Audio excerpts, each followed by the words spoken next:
he needed a sort of a private place, more private than the house was, to carry on that just as the piecework, and so he built a little store up there next to the road. You can remember it. And he sold groceries and did quite well with it.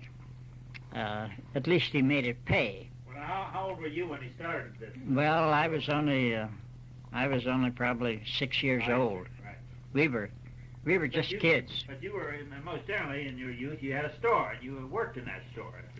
Well, we did later, yes, as we got older and got old enough to do it. And he didn't stay in there all the time. For instance, well, who did? When it came time, oh no, she never did. When it came time for a meal, why, he'd just come down to the house and we'd have our supper. If somebody came to the store, they'd yell or rap, and he'd go up and take care of them. But in the back of the store then, he had his little office where he kept his records and things like that, and a safe back against the wall. And so he made that's the way he made his cash money, outside of once in a while selling a cow or a horse or a team of horses or something of that kind. And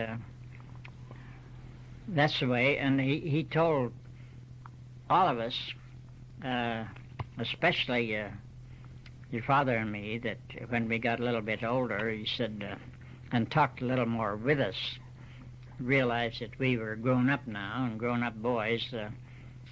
I remember very clearly of his telling us one time that he would, when he died, would leave very little of this world's goods, if any.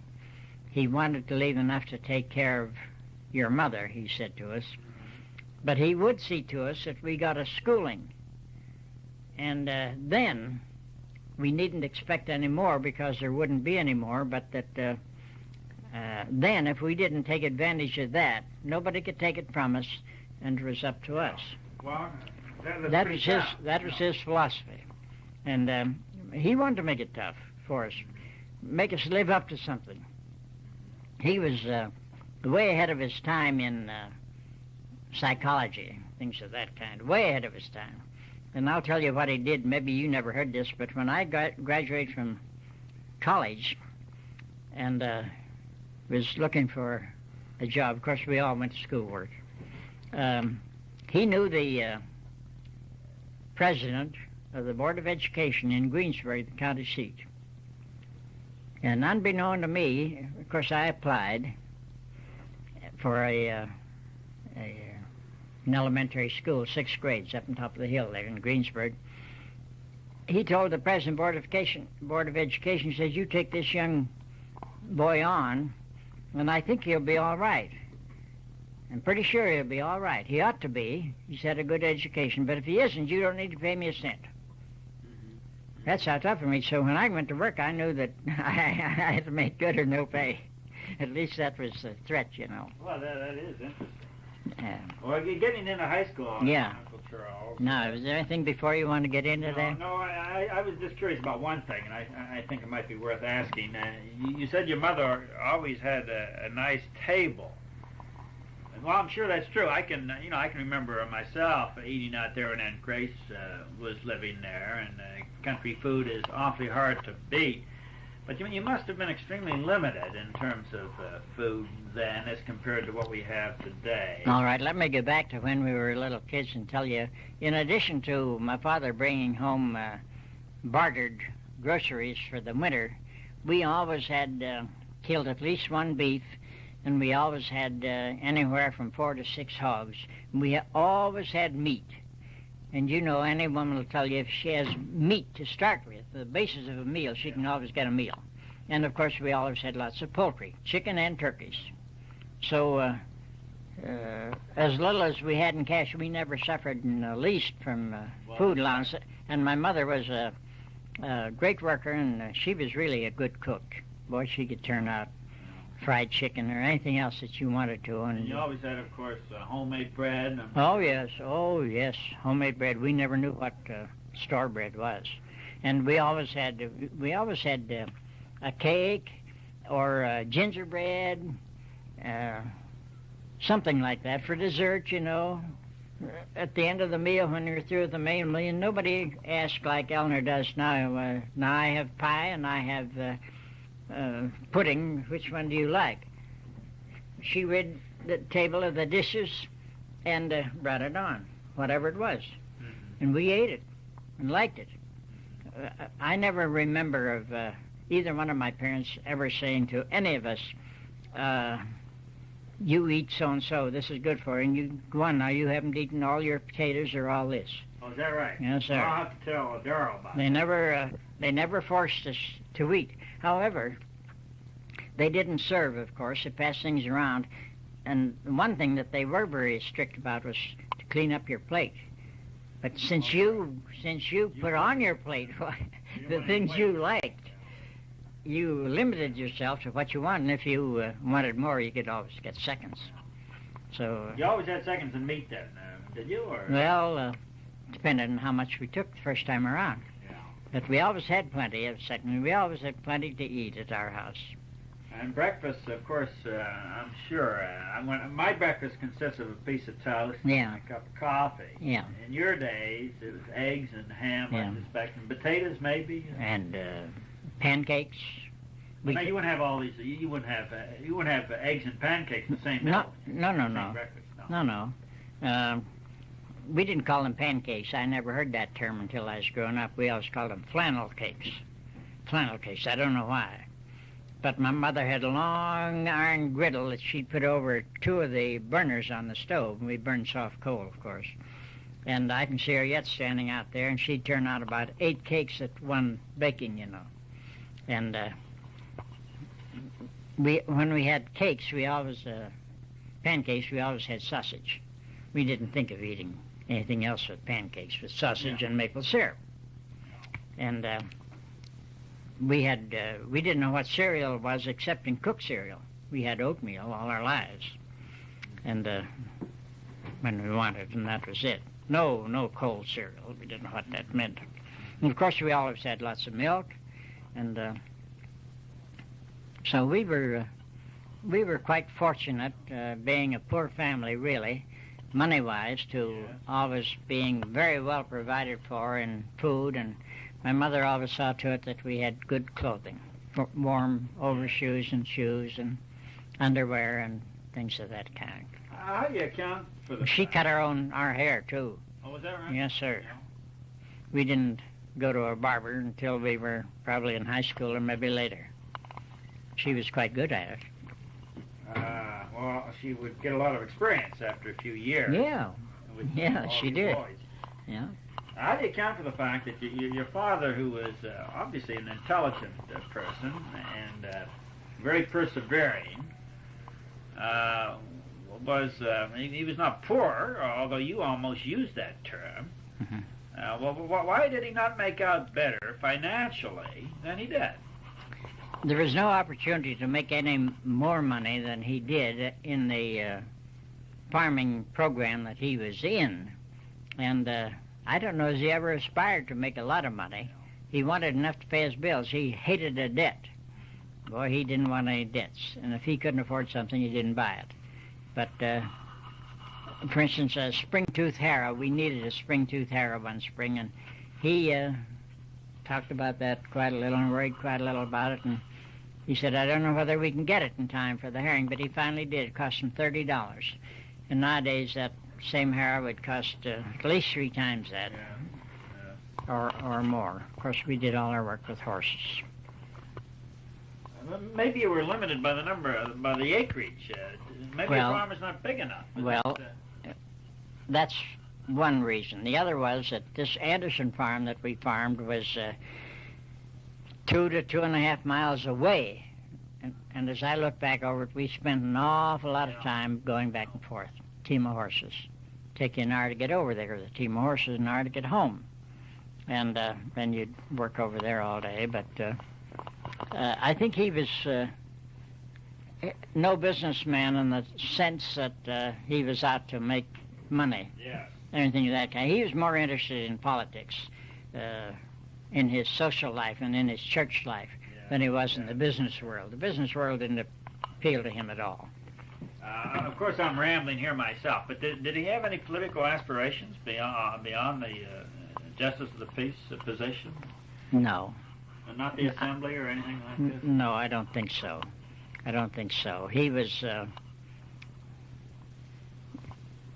limited beyond, I think, beyond the township, in that he wasn't well enough known, and he just didn't stir himself beyond the township, excepting that he learned to know all the powers that be in the county seat. He made it a point to learn to know them, the judges and the lawyers and people like that. And if any speaker came in our community at that time, they always came to Greensburg, the county seat, and that was 10 miles away from our place. But no matter what time of year it was, if a person of national prominence came to Greensburg, he always went to hear them. And when we got a little bit older, he always took us with him. Oh, do you remember some of the figures? Well, the first, one of the things that stands out in my mind particularly was when Bryan came. Oh, yeah. And, of course, he thought the sun rose and set in Bryan, and he took your father and me along that time. I can't remember going any others. And then later years, and much later, was Conway that gave the Acres of Diamonds speech. Yes. And, anybody like that could talk. Boy, he just ate that up. He loved it. Yeah. And he'd spend a whole half the night, behind a horse to get there and back.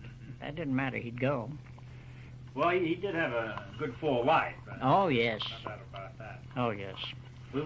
He died too young, of course, and worked himself too hard all his life, and of course didn't get the medical attention he should have had.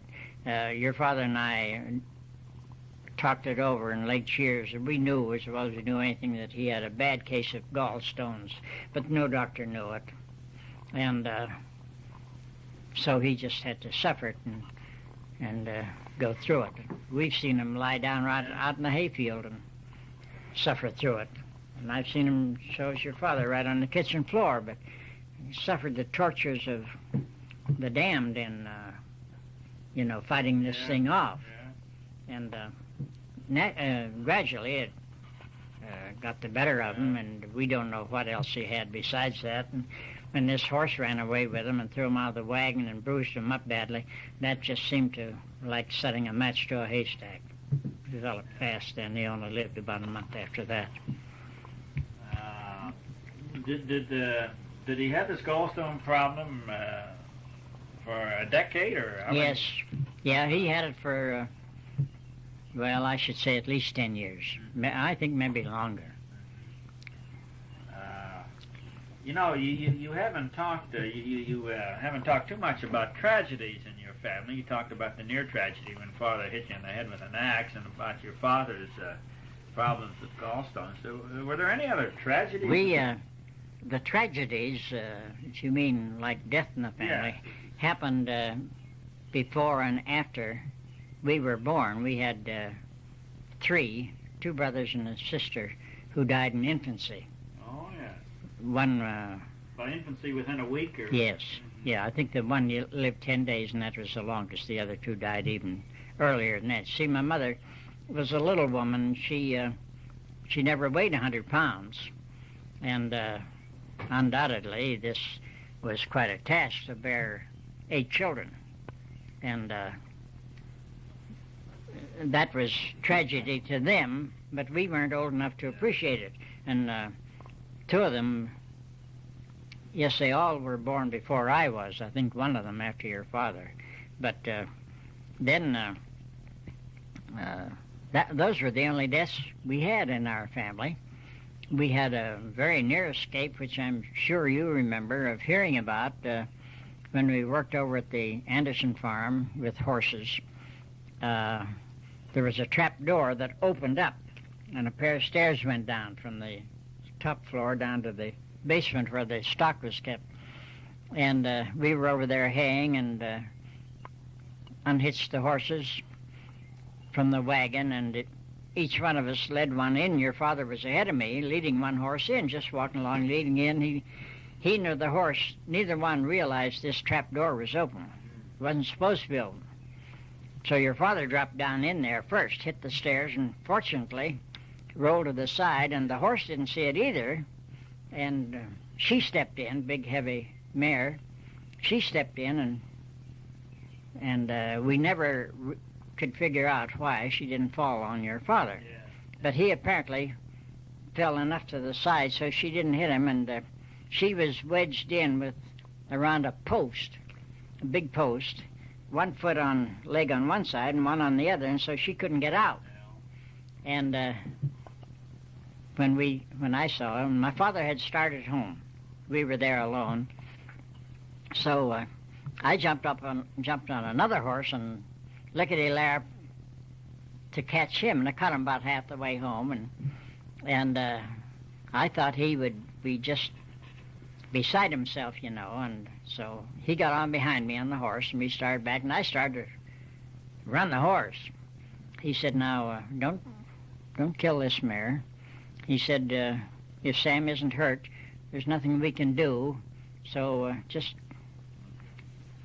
calm down a little." We went over there, and the only way to get the horse out was to hitch another horse to her and pull her back. And then she got up, and none of us were aware. That was a very near tragedy, very near tragedy. We often talked about that. And but otherwise, no. Of course, my mother had pneumonia several times, and for years before she died, she had TB. We didn't call it that, and I don't know as we knew it was that until we got much further along. But she had it for years, and none of the rest of us, of course, ever caught it. For a wonder, we didn't, because they didn't know about sterilizing then like they do now. Well, it is a wonder. Yeah. You haven't talked either about Carl and Fred. Yeah. Well, if I didn't talk much about Carl, excepting to go back to the district school days, one of these men teachers we had was a fellow named Snively, Carl Snively. And Grace was then a girl probably 17, and a very pretty girl. She was a handsome girl, so-called. Not so-called, she really was a handsome girl. Well, That's interesting, because I never realized. Oh, yeah, she was. I didn't know her. Oh, yeah, she had wonderful complexion and full of spirit and life. Everybody liked Grace, and that was one of the problems. Yeah, one of the problems. And this guy, Snively, lived out there in the country, boarded somewhere, and he hung around our place quite a lot and bowed Grace around quite a lot, and she had this illegitimate child as a result of it. And my father, as soon as she got well enough, he was quite a man to solve things in his own mind and so on. He said, "The only thing for you to do now is to get out of this community." So he sent her out to Michigan. She taught school out there a couple of years. Oh, yeah. To get away. I Till had the forgotten that if I knew it. people forgot about it. So my mother took Carl just as her own child and raised him. Uncle Charles, that must have caused some heartache for your mother. Oh, I can see her standing in front of the window to this day, where she looked out the kitchen window towards the barn, tears streaming down her face. Oh, that was an awful blow to her. But neither one of them thought anything about, disowning her or anything. They stood by. This baby was born right there in our house in the middle of the night. And next morning, my father, first time we ever said anything about it, he followed the three boys of us to the door, and when we went outside, he said, "Now, how old were you? Well, we were in district school, probably 8 and 10, 11, 12, and John would be the oldest. And he said, Grace had a baby last night and shouldn't have had, but just keep your mouth shut, don't say anything about it." That's all we ever heard about it. And my mother gave him a good home, the same she did us, and he was raised right with us as a member of the family. And he was a smart little devil, mentally, quick, alert. And then Grace came back, and she married Fred Daniels, and he was a coal miner, and then Fred was born to that marriage. Right. And then Fred's father, Fred Daniels Sr., was killed in the mines one day, and so that left Grace a widow. So all she could do was move back home and bring the baby along. So my mother took him on. And where did she live? She lived in Latrobe. In Latrobe. Yeah.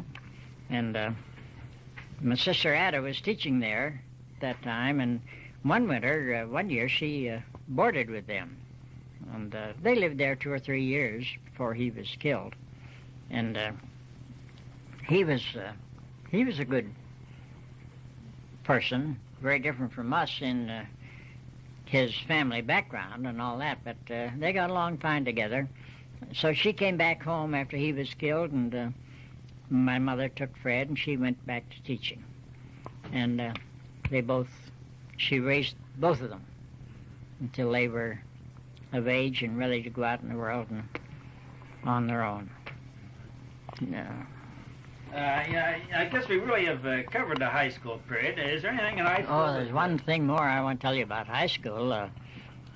Your father led his class in high school, and one of the things that I can remember about when he was in high school was his graduation. And they had the graduation exercises in a theater. No high school had auditoriums then, unheard of. They had it down in the theater in Latrobe, and I remember I sat up in the gallery. I suppose that was near enough for me, but anyhow, he gave the valedictory address, and we were, of course, all quite proud of him. And he did it seemingly fairly easily, and you see, we didn't get a chance to socialize much with the other boys and girls while we were in school in Latrobe. I started there in the grade school, too, and finished up there in the grades, and then by that time your father was through, and he was ready to go to college.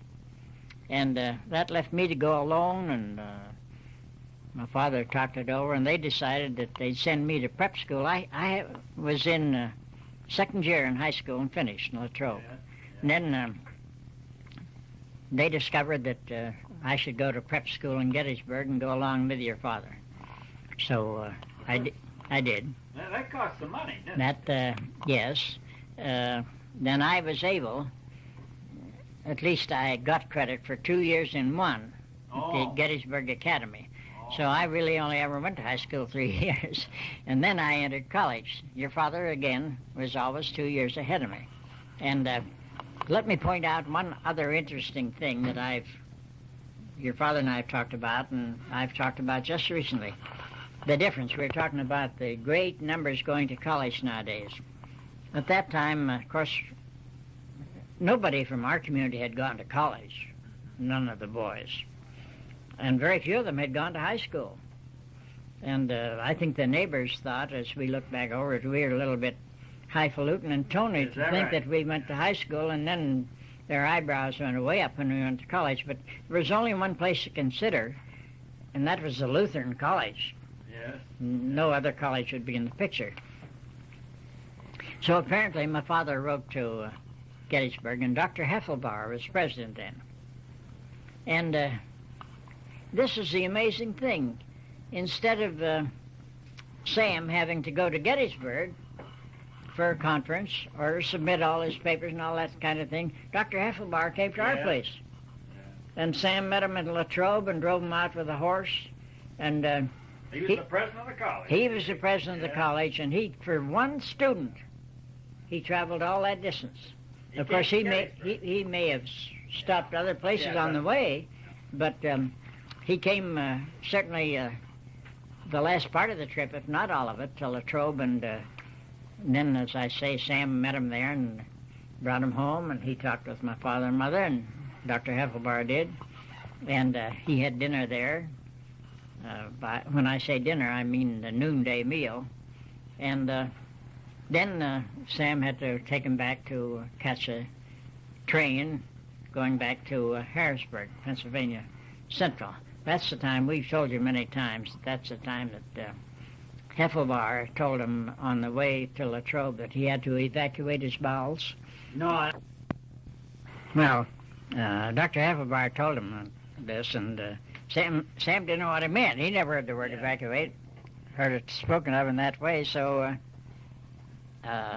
anyhow, he got him to Latrobe, and later when he got back home, he looked that up, see what he had a good idea, of course, what he meant by it, but we always had quite a little bit of fun about that. But that's the difference in those days and this. In those days, the colleges went out and begged you to come, and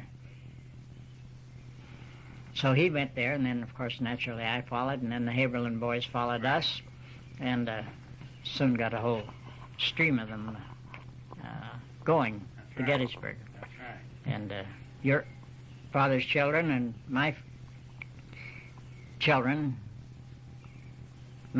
went back to Gettysburg and graduated, and your father's son, you. Yeah, I'm kind of proud of the fact that I'm the only one in my family. Yeah.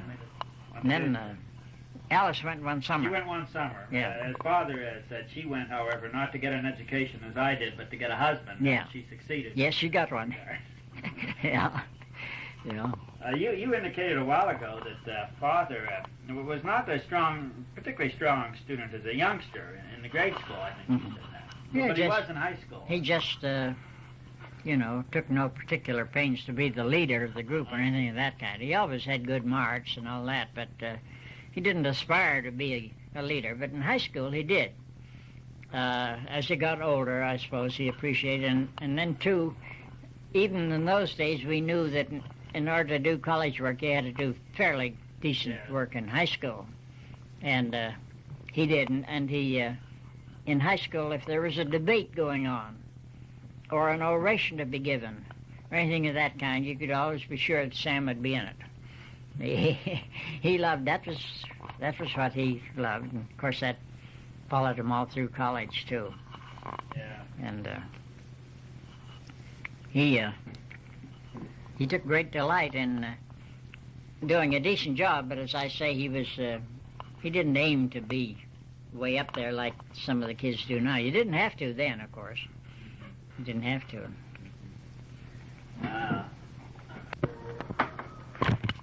Testing. This is Sunday morning, and the youngsters are in church, so this gives us a chance to quietly talk for another hour.